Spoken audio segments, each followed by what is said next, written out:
Então vamos lá, vamos iniciar aqui, né? Eu estou no site do ionicframework.com e aqui nós vamos ter em Get Started, né, todas as informações que são necessárias para nós podermos trabalhar em cima da documentação dele, tá? Instalação aqui, né, do Ionic, comandos, então você tem tudo aqui em uma documentação muito bem aplicada.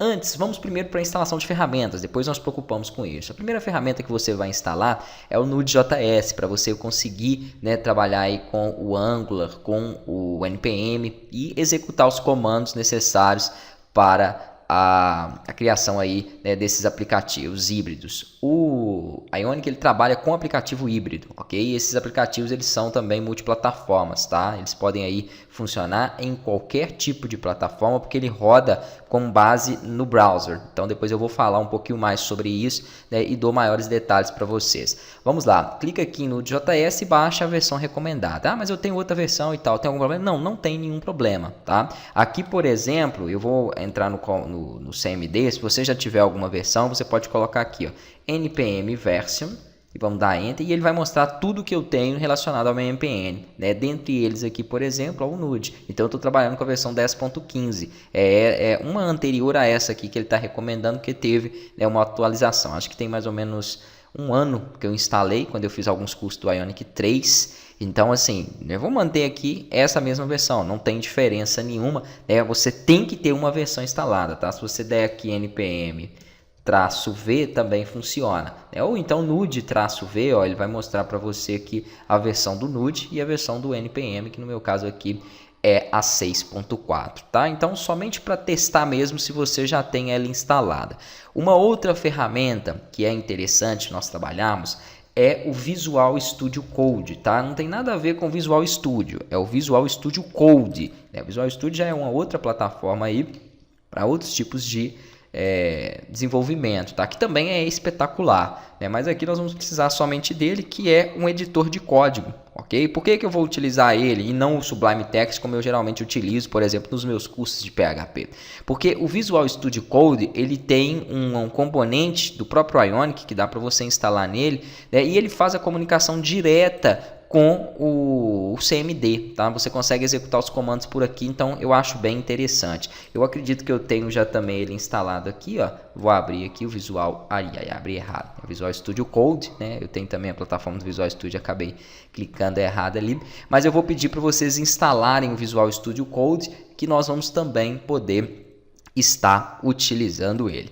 Eu vou aguardar o carregamento aqui, já inicio aqui mostrando para vocês o que, né, nós precisaremos aqui nele. Até enquanto ele carrega, vamos lá, vamos fazer o seguinte. Vamos colocar aqui, ó, Visual Studio Code.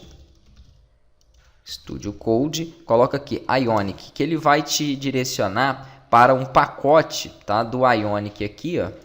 Acabei escrevendo errado, que é uma extensão do Visual Studio. Quando você clicar aqui nessa extensão, nesse link do Marketplace, ele vai permitir que você instale esse pacote. Primeiramente, é óbvio, você vai instalar o Visual Studio Code para depois fazer a instalação desse pacote. E esse pacote vai então te dar, né, uma melhor comunicação do Visual Studio com o Ionic, ok? Ah, mas eu tenho o costume já de utilizar o Sublime Text ou utilizar aí, né, qualquer outro editor de código, ok? Pode ficar tranquilo quanto a isso, não tem segredo nenhum não, beleza? Então não tem, pode utilizar o que você se adaptar aí ou achar melhor. Ele vai ter que carregar aqui, assim que ele carregar eu dou sequência. Então vamos lá, ele carregou aqui o Visual Studio Code, né? Bem simples esse programa, bem fácil aqui de trabalhar com ele. Eu vou voltar aqui na instalação e vou pedir aqui, ó, para ele abrir o link, né? Então para que eu consiga fazer a instalação deste componente aqui dentro. Então ele já abre aqui, é só nós clicarmos em install